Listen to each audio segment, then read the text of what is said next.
चलिए, तो आपका फिनेंशियल स्टेटमेंट एनालिसिस का एक नया चैप्टर है रेशियो एनालिसिस। ये चैप्टर आपका 20 मार्क्स का है। कितने मार्क्स का? 20। इसके पहले हम लोग 3 चैप्टर कंप्लीट कर चुके हैं, कैश फ्लो, फंड फ्लो और इंट्रोडक्शन टू एफएसए। हाँ या ना, तीनों पढ़ चुके हैं। अगर कैश फ्लो फंड फ्लो मिला के बात करें तो दोनों 20 मार्क्स का आपका कंप्लीट हो चुका है। 10 मार्क्स का तुम्हारा कंपैरेटिव कॉमन यानी इंट्रोडक्शन कंप्लीट हो चुका है एफएसए का। हाँ या ना, 30 मार्क्स का टोटल कंप्लीट हो चुका है। ये तुम्हारा 20 मार्क्स का है, हो गया तुम्हारा 50 मार्क्स। और उसके बाद तुम्हारा 15 मार्क्स का एक चैप्टर बचेगा होल्डिंग कंपनी। आया समझ में? और 15 मार्क्स का तुम्हारा थ्योरी है, ठीक है, कंपलसरी थ्योरी। बोलो बात समझ में आया? हाँ या ना? तो चलिए हम लोग 20 मार्क्स के लिए हम लोग ये रेशियो एनालिसिस चैप्टर पढ़ेंगे। ये चैप्टर तुम लोग पहले भी पढ़ चुके हो, वो भी 12th क्लास में। कहाँ पे? 12th क्लास में। अब बोलोगे क्यों बार बार 12th क्लास का याद दिलाते हैं सर? 12th क्लास में तो एग्जाम ही नहीं दिए थे। अरे ठीक है, एग्जाम का तो बाद में पता चला था कि एग्जाम नहीं होगा, पढ़ाई तो पहले हो गया होगा। तो इसका मतलब तुम्हारा टीचर कम से कम पढ़ा तो दिया होगा रेशियो एनालिसिस, थोड़ा सा कहीं पे पढ़े होगे। तो मेरे पास पढ़े रहते अगर, या मेरे पास अगर पढ़े हो तो तुमको पता होगा कि हम करवाए हैं ये वाला चीज। समझ में आया? 12th क्लास में हम पढ़ाए थे, पूरा सिलेबस हम कंप्लीट करवाए थे उसमें, भले एग्जाम नहीं हुआ था। समझ में आया? लेकिन हम पूरा सिलेबस कंप्लीट करवाए थे। चलो दूर की बात है वो सब चीज, लेकिन ये चैप्टर हम लोग पहले भी पढ़ चुके हैं। रेशियो एनालिसिस क्लास 12 में हम लोग फिर से इस चीज को पढ़ने वाले हैं, लेकिन एडवांस मोड में पढ़ेंगे हम लोग। समझ में आया? एडवांस लेवल है हमारा। वहां पे सिर्फ रेशियो निकालने बोलता था, 2-4 रेशियो हम लोग करते थे और काम हमारा खत्म हो जाता था। हाँ ना? यहां पे हमारे पास बहुत सारा रेशियोज है, बहुत सारा रेशियो है, और यहां पे हम लोग का काम खत्म नहीं होता है। क्योंकि आप सोच सकते हो 20 मार्क्स का चैप्टर है, वहां पे तो 4 मार्क्स का क्वेश्चन आता था। 12th क्लास में 4 मार्क्स का WB बोर्ड में आता था, 4 मार्क्स का, ठीक है। लेकिन यहां पे हमारे पास कितना है? 20 मार्क्स का है। एक क्वेश्चन रहेगा 5 मार्क्स का, एक क्वेश्चन रहेगा 15 मार्क्स का। बोलो समझ में आया? एक आएगा 5 मार्क्स में, एक आएगा 15 मार्क्स में। तो दोनों क्वेश्चन हम लोग देखेंगे। 5 मार्क्स का किस तरह का क्वेश्चन आता है छोटा छोटा, और 20 मार्क्स का कैसा क्वेश्चन आता है उसके बारे में बात करेंगे।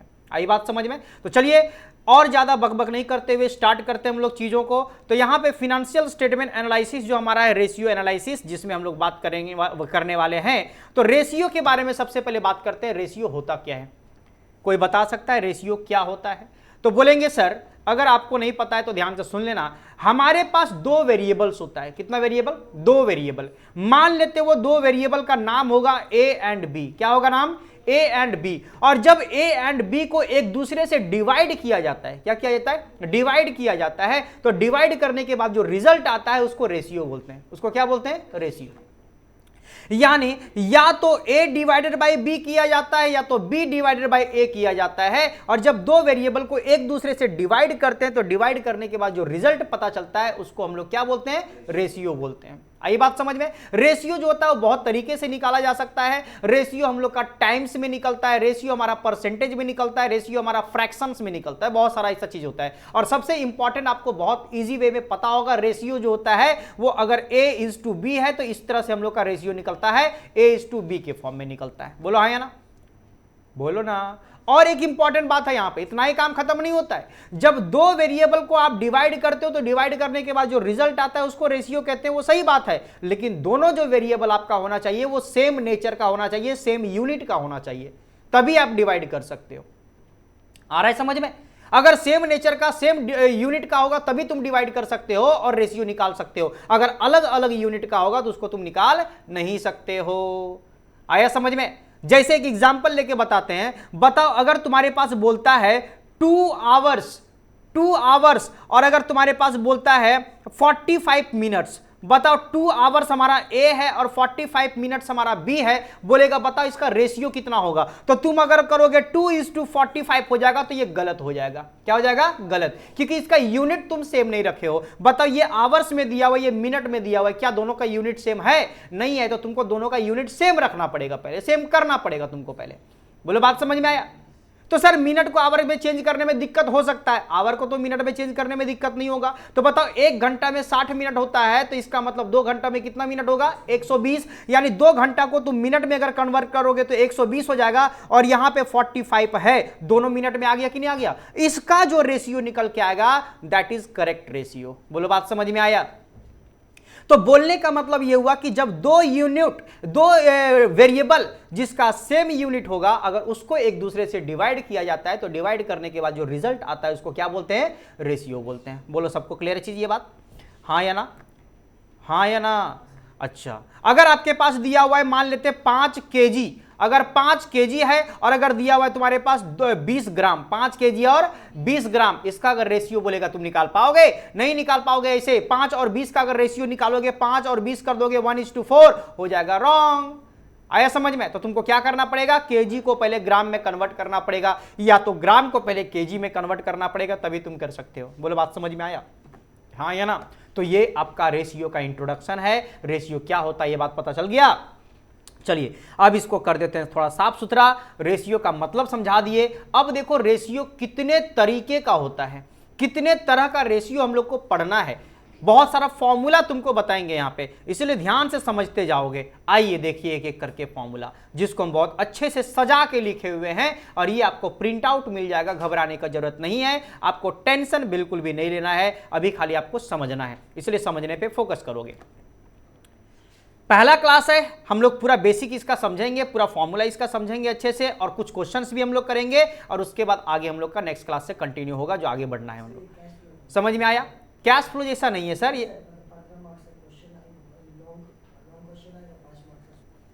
तो यहां पे हमारे पास क्या है, करंट रेशियो का फॉर्मूला। करंट रेशियो आप पढ़े होगे पहले भी, करंट रेशियो का फॉर्मूला होता है current asset by current liabilities, current asset by current liabilities. अब किसी को यह पता नहीं है कि करंट एसेट में क्या क्या आता है, करंट लायबिलिटीज में क्या क्या आता है, उसको डिटेल्स में यहां पे जाके लिख दिए। देखो कि करंट एसेट में तुम्हारे पास स्टॉक होता है, डेटर्स होता है, बिल्स रिसीवेबल होता है, short term loans and advances होता है, बैंक होता है, कैश होता है, प्रीपेड एक्सपेंस होता है, बहुत सारा आइटम्स होता है। बोलो हाँ या ना? तो ये होता है करंट एसेट का चीज। करंट लायबिलिटीज में क्या क्या आता है, तो क्रेडिटर्स होता है, बिल्स पेबल होता है, आउटस्टैंडिंग एक्सपेंस होता है, बैंक ओवरड्राफ्ट होता है, प्रोविजंस होता है। बोलो बात समझ में आया? तो ये सब होता है तुम्हारा करंट लायबिलिटीज में। बोलो क्लियर है चीज? तो current asset by current liabilities मतलब आपको डेटा दिया रहेगा, आपको स्टॉक दे देगा, डेटर दे देगा, क्रेडिटर दे देगा, बैंक ओवरड्राफ्ट दे देगा, इस तरह से बहुत सारा करंट एसेट करंट लायबिलिटी का डेटा दिया हुआ रहेगा। बोलेगा तुमको करंट रेशियो निकालना है, तो क्या नहीं निकाल पाएंगे? निकाल पाएंगे, लेकिन कब निकाल पाएंगे? अगर फॉर्मूला पता रहेगा तब। तो इसका मतलब समझ सकते हो कि रेशियो चैप्टर जो हमारा है उसमें फॉर्मूला सबसे ज्यादा इंपॉर्टेंट है आपका। बोलो समझे? क्लियर चीज? तो क्लास स्टार्ट होने से पहले ही आपका होमवर्क है क्या? रेशियो का फॉर्मूला याद रखना। समझ में आया? यही आपका होमवर्क है। बोलोगे सर 4-5 तो फॉर्मूला याद हो जाएगा। अरे देखो तो अभी पलटे कहाँ हैं, अभी पलटेंगे तब ना पता चलेगा कितना फॉर्मूला है सो।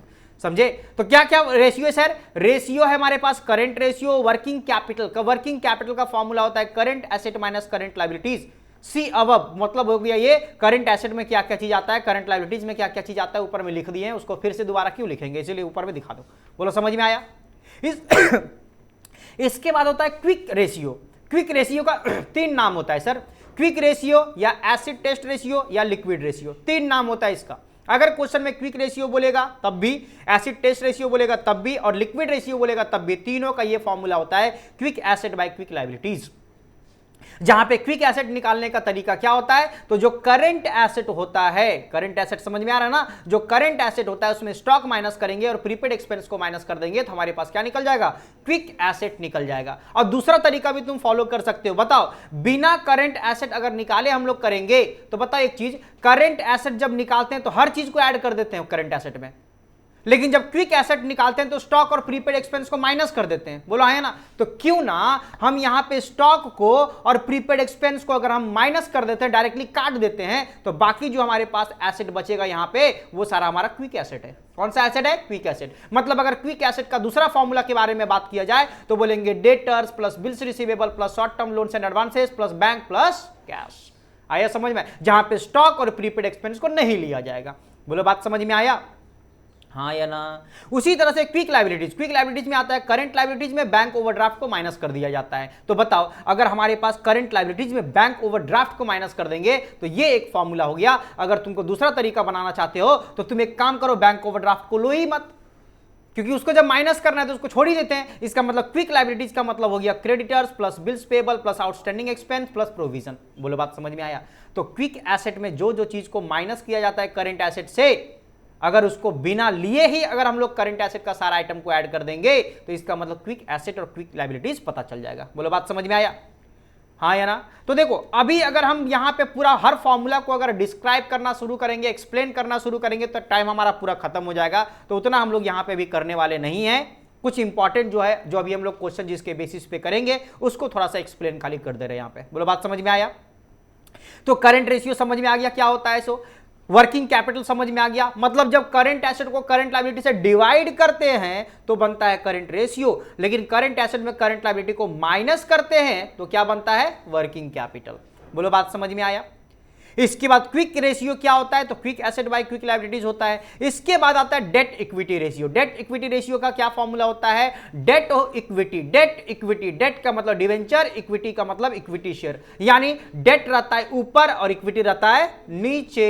मतलब डेट बोलने का मतलब लॉन्ग टर्म बोरोइंग्स। क्या होता है इसका मतलब, लॉन्ग टर्म बोरोइंग्स। बताओ लॉन्ग टर्म बोरोइंग्स, आप बैलेंस शीट आप नया वाला जानते ही हो कि लॉन्ग टर्म बोरोइंग्स में हमारा क्या क्या आता है, डिवेंचर आता है, लोन आता है। बोला है ना? तो देखो यहां पे डिवेंचर्स और लोन आता है हमारा, इसमें कोई दिक्कत। और सर प्रोप्राइटर्स फंड होता है नीचे। प्रोप्राइटर्स फंड का मतलब होता है share holders fund. Proprietors fund का मतलब शेयर होल्डर्स फंड होता है। और शेयर होल्डर्स फंड आप बैलेंस शीट में पढ़ चुके हो, क्या होता है शेयर होल्डर्स फंड का मतलब, share capital plus reserve and surplus. अब बताओ शेयर कैपिटल में क्या क्या होता है, equity share plus preference share. तो अगर इसको तोड़ मरोड़ के बोला जाए तो प्रोप्राइटर्स फंड का मतलब होता है equity share capital plus preference share capital plus reserve and surplus. बोलो बात समझ में आया? हाँ या ना? एंड लास्ट यहां पे 5 नंबर पॉइंट बात करते हैं, capital gearing ratio. Capital gearing ratio का फॉर्मूला है fix cost bearing funds divide by proprietors equity. दोनों में फर्क होता है, प्रोप्राइटर्स फंड और प्रोप्राइटर्स इक्विटी में फर्क होता है। जब प्रोप्राइटर्स फंड बोलेगा यानी यहां पे प्रीफरेंस शेयर कैपिटल भी आएगा, लेकिन अगर प्रोप्राइटर्स इक्विटी बोलेगा तो सिर्फ इक्विटी का पार्ट आएगा, प्रीफरेंस वहां पे नहीं आएगा। मतलब इक्विटी शेयर कैपिटल और रिजर्व एंड सरप्लस आएगा, यहां पे प्रीफरेंस शेयर कैपिटल नहीं आता है।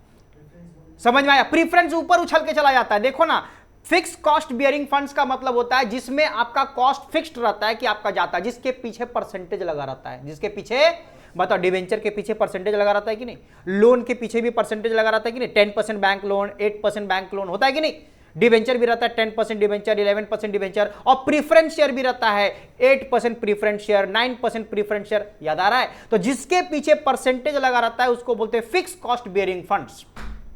आई बात समझ में? और ये आता है ऊपर में, यानी डिवेंचर्स, लॉन्ग टर्म लोन्स और प्रीफरेंस शेयर कैपिटल आता है ऊपर में, और नीचे आता है आपका इक्विटी शेयर कैपिटल और रिजर्व एंड सरप्लस। मतलब आप समझ सकते हो कि डेट इक्विटी रेशियो और कैपिटल गियरिंग रेशियो में थोड़ा सा फर्क होता है। क्या होता है थोड़ा सा फर्क? नीचे वाला जो प्रीफरेंस शेयर कैपिटल होता है वो उछल के चला जाता है ऊपर में, तो हमारा बन जाता है कैपिटल गियरिंग रेशियो, और अगर प्रीफरेंस शेयर कैपिटल नीचे रहता है तो बन जाता है वो डेट इक्विटी रेशियो। बोलो बात समझ में आया? बाकी दोनों में कोई भी फर्क नजर नहीं आ रहा होगा, तुम देख सकते हो ऊपर भी डिवेंचर लॉन्ग टर्म लोन, ऊपर भी debenture long term loan.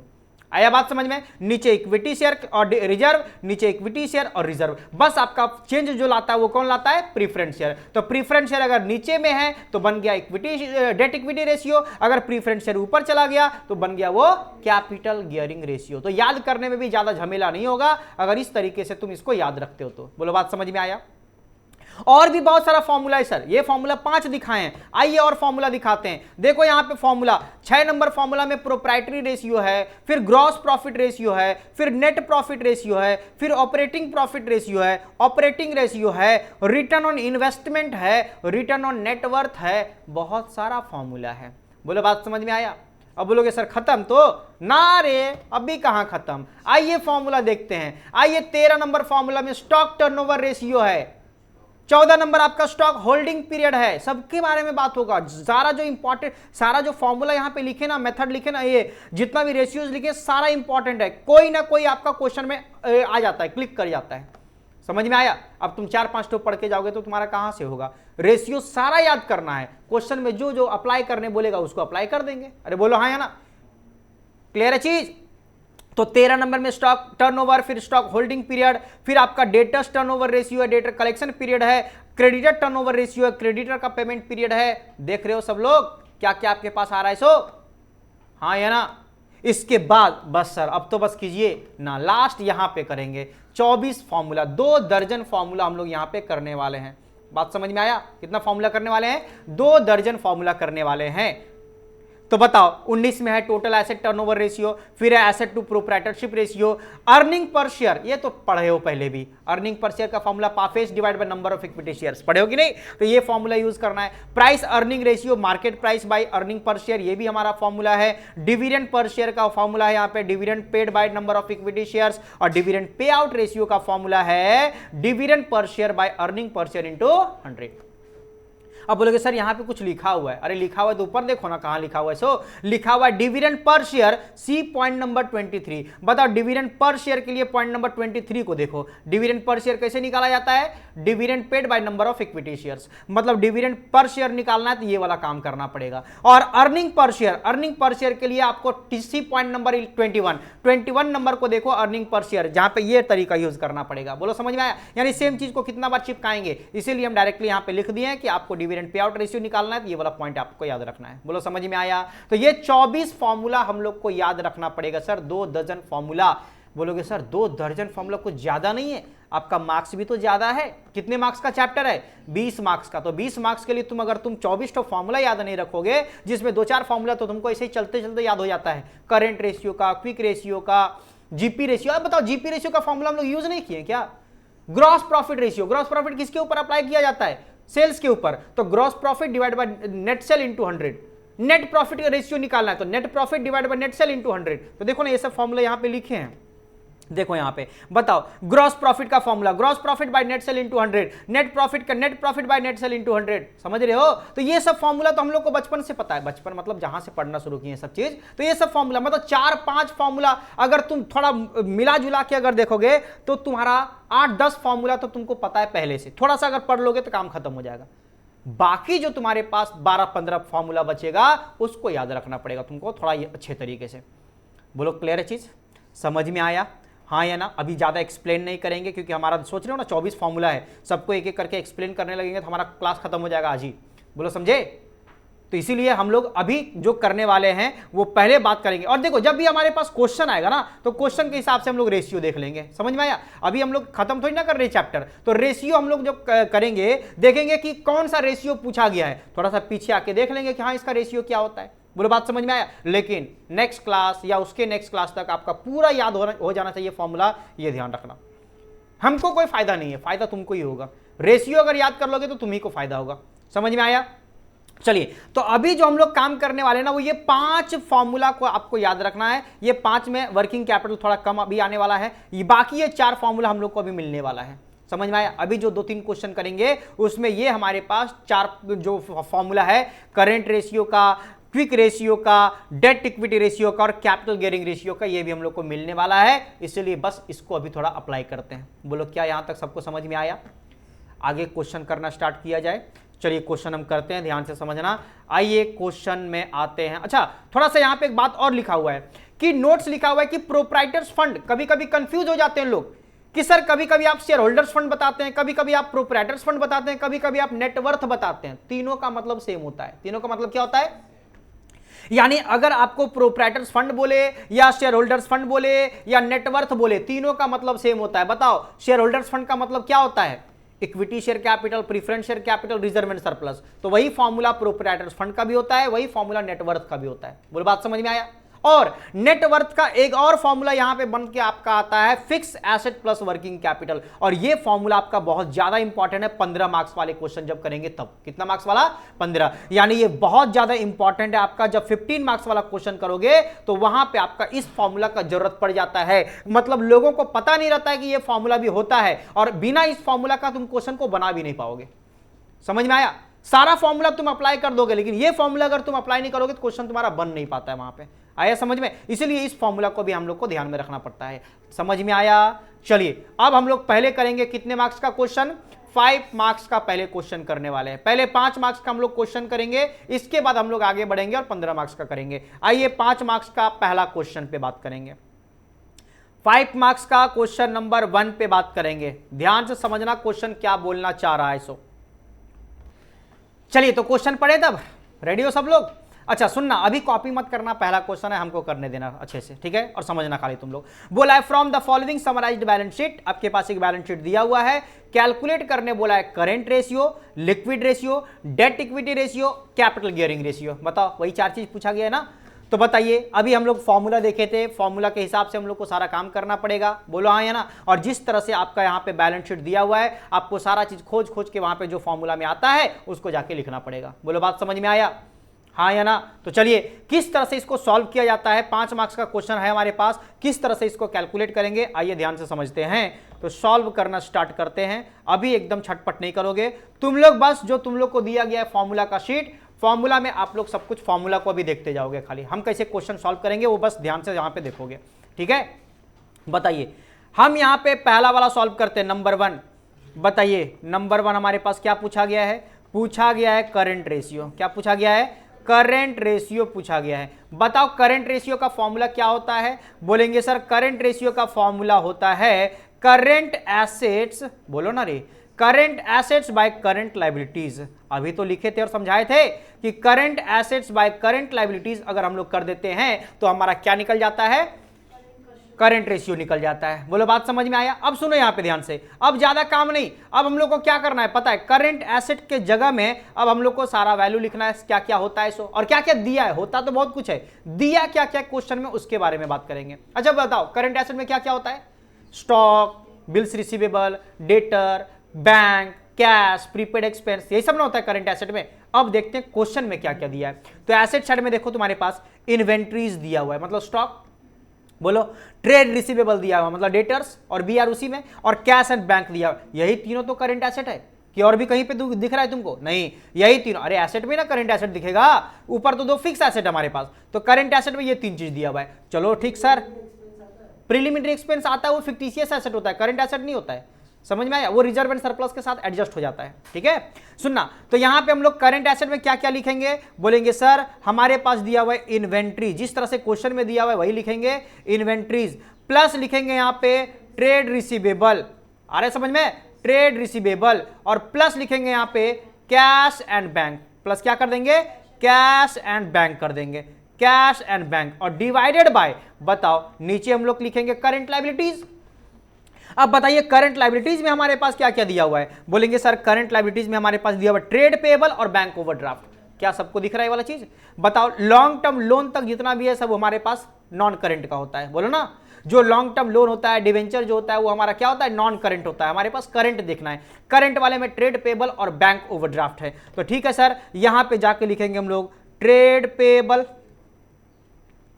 Trade payable plus क्या लिखेंगे, बैंक ओवरड्राफ्ट, शॉर्ट में बैंक ओडी लिख देते हैं, बोलो कोई दिक्कत। अब हम लोग सबका अमाउंट लिखने वाले हैं। बताइए इन्वेंट्री कितने का है, 1.5 लाख, 50,000 और 1 लाख का है, चलो ठीक है। तो ऊपर में जाके लिखेंगे 1.5 लाख प्लस लिखेंगे 50,000 प्लस लिखेंगे 1 लाख, कोई दिक्कत, divided by trade payable plus bank OD, बताइए कितना कितना था, 1 लाख और 50,000 का था, तो यहां पे लिखेंगे 1 लाख और लिखेंगे 50,000।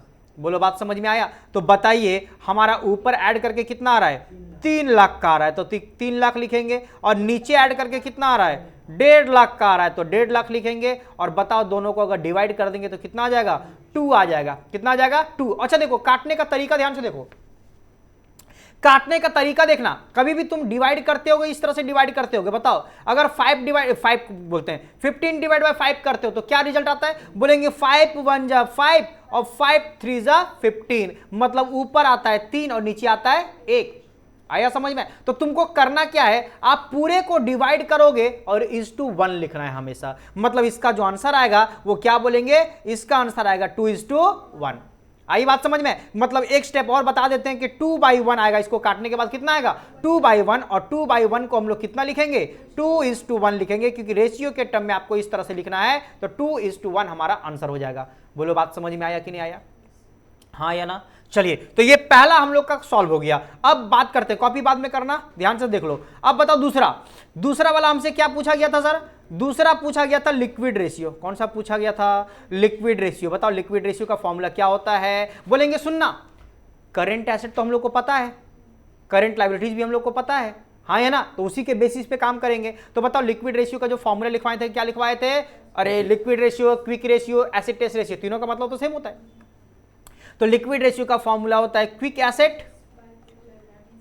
Assets divided by quick liabilities, हाँ या ना, quick assets bye quick liabilities. अब बताइए क्विक एसेट्स में क्या क्या आएगा? बोलेंगे सर करंट एसेट, अब थोड़ा शॉर्टकट यूज कर रहे हैं, ठीक है, करंट एसेट जिसमें से माइनस कर देंगे क्या? स्टॉक, जिसको इन्वेंट्री बोलते हैं, माइनस करते हैं क्या? Prepaid expense. पता क्वेश्चन में तो प्रीपेड है ही नहीं, तो उसको क्या लिखने जाएंगे? जो है उसी को लिखो ना।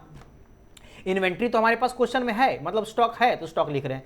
और डिवाइडेड बाय क्विक लायबिलिटीज में क्या आता है सर? तो current liability minus bank overdraft होता है। क्वेश्चन में बैंक ओवरड्राफ्ट दिया हुआ है तो बैंक ओवरड्राफ्ट। अगर क्वेश्चन में बैंक ओवरड्राफ्ट नहीं होगा तो नहीं लिखेंगे उसको, खाली करंट लायबिलिटी नीचे लिख देंगे। बोलो बात समझ में आ रहा है?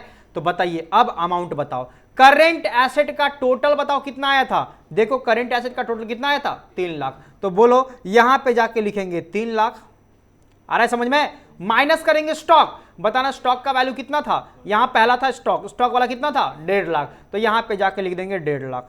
कोई तकलीफ? आ रहा है समझ में? Divide by current liabilities, current liabilities का टोटल था 1.5 लाख रुपए का, तो 1,50,000, और माइनस करेंगे बैंक ओवरड्राफ्ट। बताओ बैंक ओवरड्राफ्ट कितने का था? बैंक ओवरड्राफ्ट था 50,000 रुपए का, तो यहां पे जाके लिखेंगे 50,000। अब बताओ ऊपर में माइनस करके कितना आ रहा है? 1,50,000, और नीचे में माइनस करके कितना आ रहा है? 1 लाख आ रहा है। बोलो ना रे, डिवाइड करेंगे कितना आ जाएगा? 1.5/1। हमेशा पॉइंट में आएगा तो आने दो, लेकिन हमेशा नीचे में 1 रखेंगे। नीचे कितना रखेंगे? 1। तो बताओ इस तरह का हमारे पास काटने के बाद कितना आ गया? 1.5:1 आ गया। ये हमारा दूसरा आंसर पता चल गया। बोलो बात समझ में आया कि नहीं आया? क्लियर है सबको? समझ में आ रहा है सबको? Very very good. अब बताओ तीसरा नंबर क्या पूछा गया क्वेश्चन में? क्वेश्चन में देखो एक बार, तीसरा नंबर क्या पूछा गया था? तीसरा नंबर पूछा गया था डेट इक्विटी रेशियो, बताओ क्या होगा? तो आइए सर यहां पे फॉर्मूला लिखेंगे डेट इक्विटी रेशियो का। तो यहां पे लिखेंगे डेट इक्विटी रेशियो। बताओ डेट इक्विटी रेशियो का फॉर्मूला क्या था? बोलेंगे सर था फॉर्मूला इसका लॉन्ग टर्म बोरोइंग्स। बोलो ना, लॉन्ग टर्म बोरोइंग्स। सबके पास शीट है, वहां से देख सकते हो, नहीं तो हम स्टार्टिंग में तो दिखा ही चुके हैं, है ना? तो long term borrowings divide by नीचे क्या होता है? प्रोप्राइटर्स फंड होता है। नीचे क्या होता है? प्रोप्राइटर्स फंड होता है। Very good. अब बताओ सबका वैल्यू लिखेंगे, सबका चीज लिखेंगे। लॉन्ग टर्म बोरोइंग्स में क्या क्या आता है? डिवेंचर और लोन। डिवेंचर और क्या क्वेश्चन में दोनों दिया हुआ है?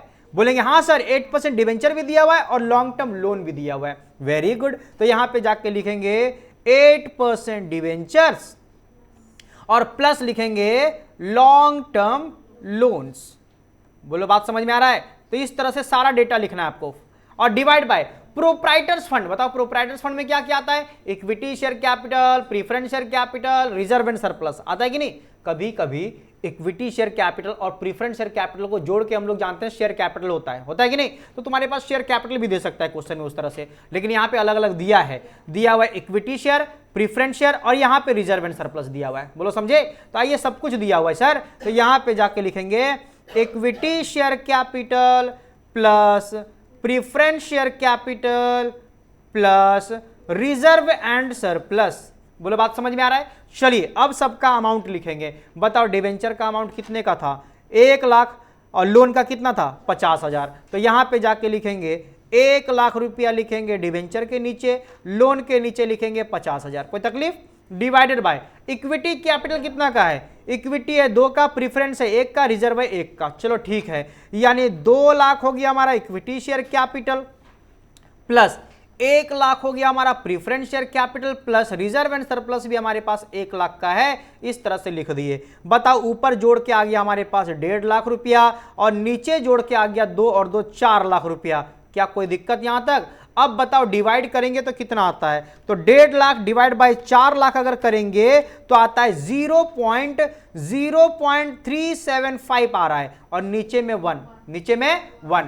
आपको ऐसा नहीं काटना है 5 से काटेंगे, 4 तो 0 काटेंगे, 2 से टाइम वेस्ट नहीं करना है। आ रहा है समझ में? आपको पूरा उड़ा देना एक बार में, यानी 1.5 लाख को 4 लाख से उड़ा दो, पूरा डिवाइड कर दो, और डिवाइड करने से आएगा 0.375। तो ऊपर रहेगा 0.375, नीचे रहेगा 1, और इसको अगर रेशियो में बदलेंगे तो 0.375:1, और ये हमारा क्या हो जाएगा? आंसर। क्या सबको समझ में आ रहा है? और लास्ट हम लोग बात करने वाले हैं 4 नंबर पॉइंट। बताओ 4 नंबर पॉइंट हमारा क्या था? सॉरी, कैपिटल गियरिंग रेशियो था सर। आइए लिखते हैं कैपिटल गियरिंग रेशियो। और कैपिटल गियरिंग रेशियो का फॉर्मूला क्या लिखा हुआ है? लिखा हुआ है फिक्स कॉस्ट बियरिंग फंड्स। बोलो है ना, फिक्स्ड कॉस्ट बियरिंग फंड्स होता है ऊपर में, और नीचे में आता है आपका प्रोप्राइटर्स इक्विटी। क्या आता है? प्रोप्राइटर्स इक्विटी आता है। मतलब यहां पे प्रीफरेंस का जगह नहीं होता है। बोलो बात समझ में आया? आइए पुट करते हैं सबका। बताओ फिक्स कॉस्ट बियरिंग फंड्स में क्या क्या आता है? बोलेंगे सर 8% डिवेंचर आ जाएगा, प्लस यहां पे लॉन्ग टर्म लोन आ जाएगा, शॉर्ट में लिख रहे हैं, ठीक है, लॉन्ग टर्म लोन आ जाएगा, और प्लस प्रीफरेंस शेयर भी ऊपर ही आ जाएगा सर। तो आ जाएगा प्रीफरेंस शेयर कैपिटल और डिवाइडेड बाय नीचे में प्रोप्राइटर्स इक्विटी। बताओ यहां पे क्या क्या आएगा? बोलेंगे इक्विटी शेयर कैपिटल आएगा और प्लस रिजर्व एंड सरप्लस आएगा। मतलब डेट जो समझाए थे कि डेट इक्विटी रेशियो, और इसमें तुम्हारा सिर्फ यही होता है प्रीफरेंस शेयर ऊपर चला जाता है उछल के। बोलो ना। अब बताओ अगर यहां पे सॉल्व करेंगे डिवेंचर कितने का था? यहीं से देख लेते हैं। डिवेंचर 1 लाख का था, लोन 50,000 का था, और प्रीफरेंस शेयर 1 लाख का था। ठीक है, तो ये हो गया हमारे पास 1 लाख, लोन हो गया 50,000 का, और प्रीफरेंस शेयर भी कितने का है? 1 लाख का है। बोलो ठीक। और नीचे लिखेंगे हम लोग इक्विटी, इक्विटी है 2 लाख रुपए का, और रिजर्व कितने का है? 1 लाख रुपए का। आ रहा है समझ में? चलिए वेरी गुड। अब बताओ ऊपर में जोड़ेंगे 2,50,000 रुपये हो जा रहा है, 2,50,000, और नीचे में जोड़ेंगे तो 3 लाख रुपया हो रहा है। हाँ या ना? चलिए डिवाइड करते हैं सर, ये पॉइंट में भी आ रहा है फिर से। तो 2,50,000 डिवाइड बाय अगर 3 लाख करते हैं तो आता है 0.83। कितना आ रहा है? 0.8333 पूरा भरा हुआ कैल्शियम में। ठीक है, आपको उतना नहीं लिखना है। 0.83 डिवाइड बाय 1, जिसको हम लोग क्या लिखेंगे? 0.83:1, और ये हमारा क्या हो जाएगा? आंसर। बोलो सबको समझ में आया किस तरह से करना था? सो तो अगर तुमको फॉर्मूला पता रहेगा तभी ना कर पाओगे। फॉर्मूला का डिटेल्स पता रहेगा कि हाँ किसके अंदर क्या क्या चीज होता है। एक बात बताओ, तुम करंट एसेट करंट रेशियो का फॉर्मूला याद कर लिए, current asset by current liabilities, लेकिन करंट एसेट में क्या आता है, करंट लायबिलिटीज में क्या आता है, तुमको पता ही नहीं है। तो डिटेल्स को भी याद रखना जरूरी है। बताओ कैपिटल गियरिंग रेशियो हम तुमसे पूछे, बताओ कैपिटल गियरिंग रेशियो का फॉर्मूला क्या होता है? तुम बोल दिए fix cost bearing funds divide by proprietors equity. Formula तो याद कर लिए, लेकिन फिक्स कॉस्ट बियरिंग फंड्स में क्या क्या आता है तुमको पता ही नहीं है, तो तुम कर पाओगे नहीं। तो फॉर्मूला याद रखना ज्यादा बड़ा इंपॉर्टेंट नहीं है, फॉर्मूला जो होता है उसके अंदर जो डिटेल्स होता है वो डिटेल्स को याद रखना जरूरी है। बोलो समझ में आया? हाँ या ना? चलिए एक एक करके आपको कॉपी करना है। चलो ये स्टार्ट करते हैं, यहां से हम लोग करंट रेशियो से स्टार्ट करते हैं। चलो पहले करंट रेशियो को कॉपी कर लो एक बार। चलिए आगे बढ़े तब। तो ये कॉपी हो गया, तो आगे नेक्स्ट क्विक रेशियो यानी लिक्विड रेशियो को कॉपी कर लो एक बार। लिक्विड रेशियो को कॉपी कर लो। चलो आगे बढ़े तब। डेट इक्विटी रेशियो इसके बाद कॉपी कर लोगे। डेट इक्विटी रेशियो, चलो डेट इक्विटी रेशियो भी हो गया, तो कैपिटल गियरिंग रेशियो को कॉपी कर लोगे।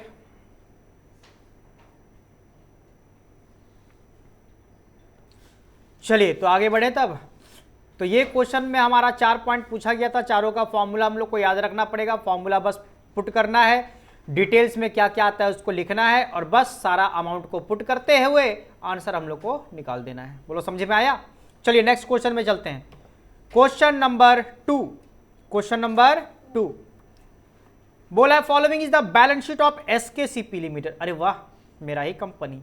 चलो ठीक है, तो एसकेसीपी लिमिटेड का आपके पास दिया हुआ है 31 मार्च 2022 का डेटा दिया हुआ है, और बहुत सारा लायबिलिटीज, बहुत सारा एसेट्स दिया हुआ है। आपको बोला है लास्ट में calculate, you are required to calculate current ratio, liquid ratio, debt equity ratio, capital gearing ratio. वही 4 चीज नहीं पूछा गया क्या? चलो एक बार निकालो, तो तुम लोग से उम्मीद करेंगे एक बार। चलो चलो चलो, क्वेश्चन यहाँ पे सबके सामने दिख रहा है। जिस तरह से भी फॉर्मूला पुट कर करके सारा काम किए हैं उसी तरह से आपको करना है, और बताइए इसका कितना कितना आंसर आएगा। करंट रेशियो अगर बनाओगे तो करंट रेशियो में बहुत सारा आइटम्स दिया हुआ था, debtor, stock, cash, prepaid. Current liabilities में था creditors, outstanding expense, provision for tax और प्रोपोज डिविडेंड, क्योंकि हर तरह का प्रोविजन लिखा जाता है हम लोग का। सारा चीज को एडलेस करके यहाँ पे डिवाइड करेंगे तो हमारे पास निकल के आएगा 3.2:1। तो करंट रेशियो का आंसर होगा 3.2:1। उसी तरह से लिक्विड रेशियो का होता है quick asset by quick liabilities, जहां पे करंट एसेट में से स्टॉक भी माइनस करेंगे, प्रीपेड एक्सपेंस भी माइनस करेंगे, नीचे करंट लायबिलिटीज में बैंक ओवरड्राफ्ट नहीं है क्वेश्चन में तो आप नहीं भी लिख सकते हो, नीचे करंट लायबिलिटी भी लिख के छोड़ सकते हो। उसके बाद जब ऊपर में हम लोग कैलकुलेशन करेंगे तो 2,40,000 आएगा, नीचे में आपके पास 1,25,000 आएगा और डिवाइड करने से 1.92:1 आएगा। बोलो बात समझ में आया? तो ये हो गया लिक्विड रेशियो का बात। इसके बाद बात करते हैं debt equity ratio. Debt equity ratio का आंसर आएगा आपका 0.25:1, जहां पे long term borrowings by proprietors fund होता है। लॉन्ग टर्म बोरोइंग में एक ही चीज दिया हुआ था, इस बार 12% डिवेंचर, लोन नहीं था तो 12% डिवेंचर, और प्रोप्राइटर्स फंड में आपके पास इक्विटी भी लिखना है, प्रीफरेंस भी लिखना है, और रिजर्व एंड सरप्लस का रिजर्व भी दिया हुआ है, पीएल भी दिया है अलग अलग। तुम देख सकते हो यहाँ पे रिजर्व दिया हुआ है अलग से, प्रॉफिट एंड लॉस दिया हुआ है अलग से, तो ये दोनों हम लोग का रिजर्व एंड सरप्लस का पार्ट होता है, तो इसीलिए हम लोग दोनों को लिखेंगे यहाँ पे। आई बात समझ में? और फिर ऊपर में और नीचे में सबको ऐड करेंगे और डिवाइड करेंगे तो 0.25:1 आएगा तुम्हारा। कितना आएगा? 0.25:1। और उसके बाद हमारा बचेगा लास्ट कैपिटल गियरिंग रेशियो, जिसका आपका fix cost bearing funds by proprietors equity होता है, जिसका फॉर्मूला पे अगर पुट करेंगे तो ऊपर में आएगा डिवेंचर और प्रीफरेंस शेयर कैपिटल, नीचे में आएगा equity share capital, reserve and PL, और इस तरह से डिवाइड करेंगे सबको प्लस करके तो हमारे पास आएगा 1.5:1। आई बात समझ में? तो यहां पे आएगा 1.5:1 कैपिटल गियरिंग रेशियो। ये चारों का आंसर हो गया। बोलो बात समझ में आया कि नहीं आया? क्लियर है सबको? हाँ या ना? आगे बढ़े तब। चलिए आगे बढ़ते हैं, नेक्स्ट क्वेश्चन में चलते हैं। क्वेश्चन नंबर 3 और क्वेश्चन नंबर 3 में आपसे पूछा गया करंट रेशियो बताओ और क्विक रेशियो बताओ। अच्छा देखो, पीछे का जो 2 क्वेश्चन किए उसमें 2 बैलेंस शीट दिया हुआ था। बोलो हाँ या ना? और हम लोग को पता होता है कि अगर करंट एसेट खोजना है, हेलो सुनो सब लोग, करंट एसेट खोजना है तो एसेट साइड में जाएंगे, करंट लायबिलिटी खोजना है तो लायबिलिटी साइड में जाएंगे। दूसरा क्वेश्चन में भी यही वाला बात था हमारे पास, अगर करंट एसेट खोजना है तो इधर जाएंगे, करंट लायबिलिटी खोजना है तो इधर जाएंगे। बोलो है ना? लेकिन ये जो तीसरा क्वेश्चन है इसमें आपका बैलेंस शीट बना के नहीं दिया हुआ है, सारा डेटा इधर उधर करके दे दिया हुआ है। आया समझ में? ये मत सोचना कि लेफ्ट वाला है सब लायबिलिटी वाला, राइट वाला है एसेट वाला, तो क्या हमारा लायबिलिटी में आता है? तो इसलिए इधर उधर चीज दिया हुआ है, तुमको खोज के निकालना पड़ेगा सबको। आया समझ में? और बोला है करंट रेशियो और क्विक रेशियो बताइए। चलो बता दो एक बार फॉर्मूला पे पुट करके।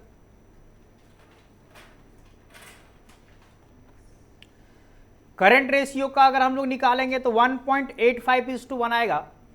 करंट एसेट में आपके पास आएगा cash, debtor, prepaid expense, BR और स्टॉक, बिल्स रिसीवेबल और स्टॉक। और करंट लायबिलिटीज का आइटम्स दिया हुआ आपके पास बिल्स पेबल, बैंक ओवरड्राफ्ट और क्रेडिटर्स। सारा चीज को प्लस करके डिवाइड करोगे तो तुम्हारे पास आएगा 1.85:1। उसी तरह से क्विक एसेट का मतलब क्विक रेशियो निकालोगे तो quick asset by quick liabilities, जिसमें आपका करंट एसेट में से स्टॉक और प्रीपेड एक्सपेंस को माइनस कर दोगे और नीचे करंट लायबिलिटीज में बैंक ओवरड्राफ्ट को माइनस कर देंगे, और इस तरह से आपका आएगा 1.04:1। समझ में आया? तो हमारा दोनों आंसर आएगा जो वो इस तरह का है, 1.85:1 और 1.04:1। क्लियर है चीज? आगे बढ़े। चलिए क्वेश्चन नंबर 4 में आ जाइएगा। क्वेश्चन नंबर 4 बोला है प्रिपेयर अ ट्रेडिंग अकाउंट। ये देखो क्या क्या बात बोलने लगता है, इसको क्या बनाने बोला है? ट्रेडिंग अकाउंट बनाने बोला। फ्रॉम द फॉलोइंग इंफॉर्मेशन, यानी अब जो हम लोग फॉर्मूला पढ़े थे वो सबसे थोड़ा सा हटके है हमारे पास, जहां पे ग्रॉस प्रॉफिट दिया हुआ है 30,000 का, rate of gross profit on sales दे दिया हुआ है 25% का, एवरेज स्टॉक दिया हुआ है तुम्हारे पास 15,000, और ओपनिंग स्टॉक और क्लोजिंग स्टॉक का रेशियो दे दिया हुआ है 1:2 का दिया हुआ है। बोलो ठीक है? अब यहां पे सुनना क्या क्या काम करने वाले हम लोग। सो अब यहां पे आपको पहले जीपी रेशियो जब दिया हुआ है तो जीपी रेशियो का फॉर्मूला तुमको ध्यान में रखना पड़ेगा। बताओ ग्रॉस प्रॉफिट रेशियो का फॉर्मूला क्या होता है? Gross profit by sales into 100। Net sales बोलो या सेल्स बोलो इंटू 100, तो ग्रॉस प्रॉफिट का। अच्छा एवरेज कैसे निकलता है कोई चीज का? एवरेज स्टॉक निकालना होगा कैसे निकलता है? बोलेंगे sir opening plus closing divide by 2 कर देने से एवरेज निकल जाता है। बोलो हाँ या ना? Opening plus closing divide by 2 कर देने से क्या निकल जाता है? एवरेज निकल जाता है। और तुम यहां पे साफ से देखो, तुम्हारे पास एवरेज स्टॉक दिया हुआ है 15,000। एवरेज स्टॉक कितना है? 15,000। मतलब ये तुम्हारा opening stock plus closing stock divide by 2 करके दे दिया हुआ है तुम्हारा कितने का? 15,000 रुपए का। बोलो हाँ या ना? कैसे निकालेंगे आइए ध्यान से समझते हैं यहां पे। तो एक बात बताओ, ट्रेडिंग अकाउंट अगर तुमको बनाना है, क्या बनाना है? ट्रेडिंग, तो ट्रेडिंग के लिए क्या क्या चीज जरूरत रहता है, चलो ध्यान से देख लो एक बार, जो जो इंपॉर्टेंट है पहले इंपॉर्टेंट के बारे में बात कर लेते हैं। यहाँ पे बताइए क्या क्या चीज जरूरत रहता है। बोलेंगे एक छोटा सा पहले फॉर्मेट हम बना के तुमको समझाते हैं कि अगर ट्रेडिंग अकाउंट बनाते हैं तो ट्रेडिंग में क्या क्या चीज का इंपॉर्टेंट जरूरत होता है। बोलेंगे सर डेबिट साइड में जरूरत होता है ओपनिंग स्टॉक और परचेज का, बोलो ना, ओपनिंग और परचेज होता है कि नहीं होता है। और क्लोजिंग क्रेडिट साइड में किसका जरूरत होता है, सेल्स और क्लोजिंग स्टॉक का, बस इतना ही जरूरत है। उसके बाद ग्रॉस प्रॉफिट निकल जाता है हमारा, हाँ या ना। तो आइए हमारे पास ये ट्रेडिंग अकाउंट का एक फॉर्मेट रेडी कर दिए, यहां पे लिख देते हैं हम ट्रेडिंग अकाउंट, क्योंकि हम लोग को ट्रेडिंग अकाउंट बनाने बोला गया है। तो ये ट्रेडिंग अकाउंट बना दिए, जहां पे हमारे पास क्या क्या चीज चाहिए। बोलेंगे सर 2 ओपनिंग स्टॉक चाहिए, और क्या चाहिए सर 2 परचेज चाहिए। अब होता तो बहुत कुछ है, वेजेज होता है, कैरेज इनवर्ड होता है, वो सब का जरूरत नहीं। यहाँ पे जो इंपॉर्टेंट होता है उसके बारे में बात करेंगे।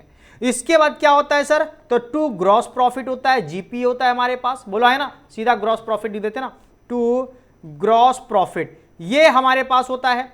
अच्छा क्रेडिट साइड में क्या क्या होता है सर, बोलेंगे बाय सेल्स होता है हमारे पास, और क्या होता है, बाय क्लोजिंग स्टॉक होता है। बोलो बात समझ में आया। तो इस तरह से हमारे पास इतना सारा आइटम्स होता है, तब जाके हमारा ट्रेडिंग अकाउंट बन के तैयार हो जाता है। बोलो बात समझ में आया। अब देखते हैं अमाउंट के टर्म में हमारे पास क्वेश्चन में क्या दिया हुआ है। बोलेंगे सर अमाउंट के टर्म में हमारे पास ग्रॉस प्रॉफिट दे दिया हुआ है, कितने का, 30,000 रुपए का। तो ठीक है 30,000 रुपए जाके यहां पे हम पुट कर देते हैं, जहां पे ग्रॉस प्रॉफिट हम लोग को चाहिए। बोलो समझे। और एक दिया हुआ है अमाउंट के टर्म में एवरेज स्टॉक, लेकिन एवरेज स्टॉक थोड़ी ना वहां पे पुट किया जाता है, वहां पे पुट किया जाता है ओपनिंग स्टॉक और क्लोजिंग स्टॉक। बोलो हाँ ना। अच्छा एक चीज और, ग्रॉस प्रॉफिट का रेट दिया हुआ है ऑन सेल्स, यानी सेल्स के ऊपर ग्रॉस प्रॉफिट का रेट दिया हुआ है, कितना का, 25% का। बोलो हाँ ना। तो यहां पे देखो अब थोड़ा सा नीचे हम लोग कैलकुलेशन करेंगे, लिखेंगे सिंस, बताओ ग्रॉस प्रॉफिट का रेशियो हमारा क्या होता है। तो बोलेंगे सर ग्रॉस प्रॉफिट का रेशियो होता है gross profit by sales into 100, ये इसका फॉर्मूला होता है। Gross profit ratio equal to क्या होता है, gross profit by sales into 100। अब बोलोगे सर हमको थोड़ा फॉर्मूला दिखा देते तो अच्छा लगता, आइए हम आपको फॉर्मूला भी वहां पे ले चलते हैं। बताओ फॉर्मूला कहां पे था हमारा, अब तुमको दिखाने के लिए तुमको वहां पे छटपटाना पड़ेगा। आइए देखिए 7 number formula, gross profit ratio, gross profit by net sale into 100, हाँ या ना। डिटेल्स को बात की बात, पहले यहां पे हम लोग देखना है ग्रॉस प्रॉफिट बाय सेल्स, इतना ही का जरूरत है हमारे पास यहां पे। तो बताइए फिर से हम लोग चले जाते हैं अपना जगह पे, और वहां पे जाके हम लोग काम करने वाले हैं। तो gross profit by sales into 100 जब करेंगे तो हमारे पास क्या क्या दिया हुआ है, पहले इसके बारे में बात करेंगे।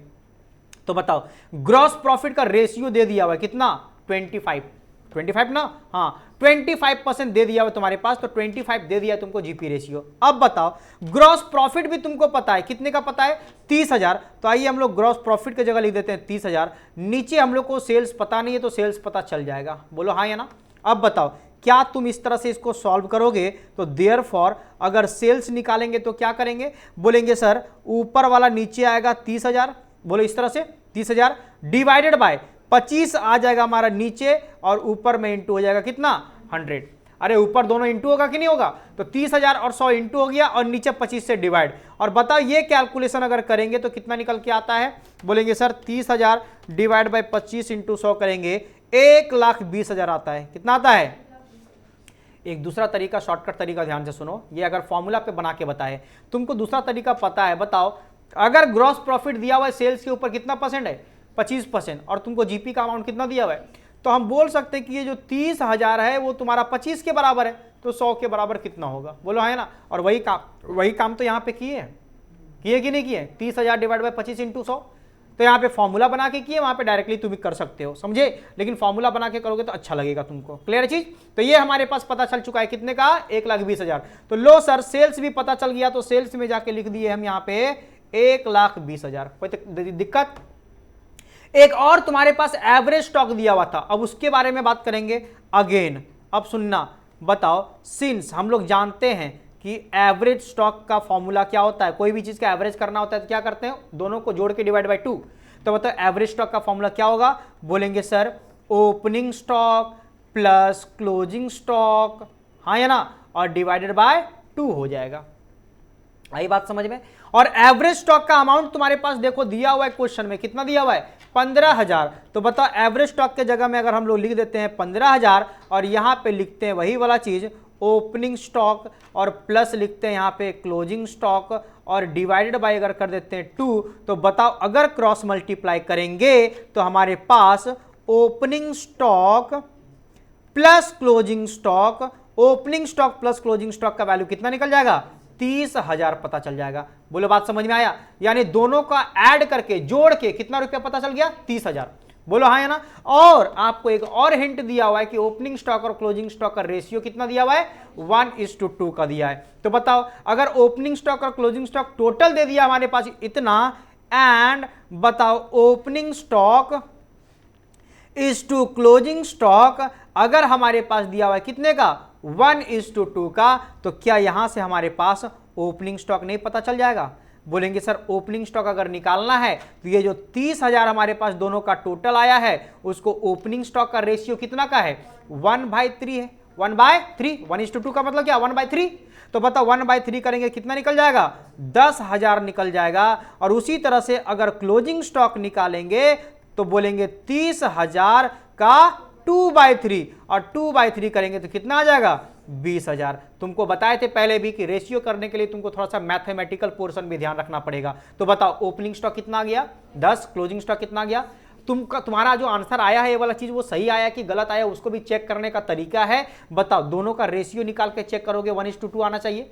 क्या 10,000 और 20,000 का रेशियो 1:2 नहीं आता है? आता है। और दोनों का एवरेज करके देखोगे 15,000 आना चाहिए क्योंकि एवरेज स्टॉक कितना दिया था? 15। तो बताओ 10,000 और 20,000 को जोड़ेंगे तो 30,000 और डिवाइड बाय 2 करेंगे तो 15,000। बोलो बात समझ में आया? मतलब ये दोनों सही आया है। तो अब जाके यहां पे पुट कर देंगे हम लोग, ओपनिंग स्टॉक के जगह में लिख देंगे हम लोग कितना? 10,000 और क्लोजिंग स्टॉक के जगह में लिख देंगे कितना? 20,000। बोलो बात समझ में आया? अब एक ही मिसिंग नजर आ रहा है तो क्या इधर प्लस करके इधर माइनस कर देंगे तो नहीं आता, पता चल जाएगा? तो बोलेंगे इसका टोटल कर देते हैं 1,40,000 हो गया, यहां भी 1,40,000 लिख देंगे और इसके बाद माइनस कर देंगे इधर 40,000 तो कितना आ जाएगा? 1,00,000। यानी हमारा जो परचेज का अमाउंट होगा वो कितने का हो जाएगा? 1,00,000 रुपए का हो जाएगा। बोलो बात समझ में आया? तो इस तरह से ट्रेडिंग अकाउंट हम लोग को बनाने बोला गया था इसमें, तो ट्रेडिंग अकाउंट बना दिए। कोई तकलीफ? चलो पहले कॉपी कर लो इसको, पहले ट्रेडिंग अकाउंट और यहां तक ये सब कॉपी कर लो थोड़ा सा। यहां पे थोड़ा और ये चीज कर लो, देख लो ये जो ग्रॉस प्रॉफिट निकाल रहे हैं उसके लिए कर लेते हैं यहां पे नोट 1। कहां से निकाल रहे हैं? अरे जो ग्रॉस प्रॉफिट से सेल्स निकाले वो कितना, कहां से निकाले? नोट 1 से। और इसको कर देते हैं यहां पे नोट 2। क्या कर देते हैं इसको? नोट 2। यानी जो ओपनिंग स्टॉक और क्लोजिंग स्टॉक का वैल्यू निकल रहा है वो कहां से निकल रहा है? नोट 2 से निकल रहा है। बोलो समझे? तो अब यहां पे हम लोग जाके पुट कर देंगे। बताओ सेल्स कहां से पता चला? नोट 1 से। ओपनिंग स्टॉक कहां से पता चला? नोट 2 से। हाँ या ना? और क्लोजिंग स्टॉक भी कहां से पता चला? नोट 2 से। बोलो समझ में आया? और जो ग्रॉस प्रॉफिट था ये तो क्वेश्चन में गिवन था हमारे पास। समझ में आया? इस तरह से साफ साफ लिखोगे तो तुमको भी समझ में आएगा चीज को। ठीक है, कॉपी कर लो।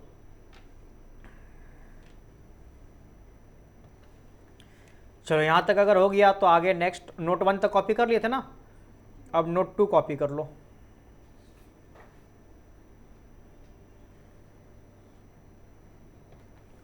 क्लियर है? तो चलिए आज का लास्ट क्वेश्चन देखते हैं एक बार, क्वेश्चन नंबर 5। सेम क्वेश्चन उसी तरह का है, सेम क्वेश्चन उसी तरह का है, थोड़ा सा चेंज कर दिया बस। बोला है prepare a trading account from the following information. Gross profit 30,000, क्या वही नहीं था? 30,000। जीपी रेशियो वही वाला 25%, एवरेज स्टॉक वही 15,000। खाली लास्ट में आपका एक लास्ट बात चेंज कर दिया है। वहां पे ओपनिंग स्टॉक और क्लोजिंग स्टॉक का रेशियो दिया था 1:2, यहां पे बोला है closing stock is 10,000 higher than the opening stock. मतलब ओपनिंग स्टॉक और क्लोजिंग स्टॉक का जो वैल्यू होगा, डिफरेंस जो होगा वो कितने का होगा? 10,000 का होगा। बोलो बात समझ में आया? अरे बोलो ना, क्लोजिंग स्टॉक और ओपनिंग स्टॉक का डिफरेंस कितने का होगा? 10,000 का होगा। बोलो समझे? तो इसका मतलब यहां पे तुम्हारे पास क्या पता चला था? देखो यहां पे सेम जब क्वेश्चन है तो opening stock plus closing stock कितना आएगा तुम्हारा? 30,000। और अगर तुमको बोला है कि ओपनिंग स्टॉक से 10,000 ज्यादा है तुम्हारा क्लोजिंग स्टॉक, तो तुमको साफ साफ समझ में आ रहा है, आंसर भी तुम चेक कर सकते हो यही वाला। ओपनिंग स्टॉक 10 का है, क्लोजिंग स्टॉक 20 का है, तो 10,000 इससे ज्यादा है कि नहीं है? हाँ या ना? लेकिन लिखने का तरीका होगा ना, इस तो डायरेक्टली आ गया 1:2 में, लिखने का तरीका होगा। बताओ एक चीज, अगर तुमको पता है कि क्लोजिंग स्टॉक तुम्हारा ज्यादा है ओपनिंग स्टॉक से, तो ओपनिंग स्टॉक में अगर हम 10,000 को जोड़ देंगे तो क्लोजिंग स्टॉक निकल जाएगा कि नहीं निकल जाएगा? बोलो। यानी क्लोजिंग स्टॉक का वैल्यू जो होगा वो क्या होगा? Opening stock plus 10,000। बोलो समझे। तो यहां पे तुमको क्या करना पड़ेगा, यहां तक तुमको सेम करना पड़ेगा, opening stock plus closing stock equal to 30,000, समझे। उसके बाद क्लोजिंग स्टॉक के जगह में क्या लिखना पड़ेगा, ओपनिंग स्टॉक प्लस 10,000। कितना लिखना पड़ेगा, ओपनिंग स्टॉक प्लस 10,000। तो यहां पे हो जाएगा ओपनिंग स्टॉक, यहां पे रहेगा opening stock plus 10,000 equal to कितना, 30,000। 10,000 चला जाएगा उस साइड में जाएगा, तो जाएगा तो 20,000 बचेगा उधर, और इधर में दो दो ठो ओपनिंग स्टॉक दिखेगा, एक ठो ओपनिंग स्टॉक ये वाला और एक जो क्लोजिंग स्टॉक में लिखेंगे ओपनिंग स्टॉक वो वाला। आ रहा है सबको समझ में। तो ओपनिंग स्टॉक और ओपनिंग स्टॉक कितना हो गया, 2 ओपनिंग स्टॉक, उधर कितना दिखेगा 20,000। तो ओपनिंग स्टॉक का वैल्यू निकालेंगे तो 2 से डिवाइड कर देंगे, और 2 से डिवाइड अगर 20,000 को करेंगे तो कितना आएगा 10,000, यानी ओपनिंग स्टॉक का वैल्यू कितना आ जाएगा 10,000।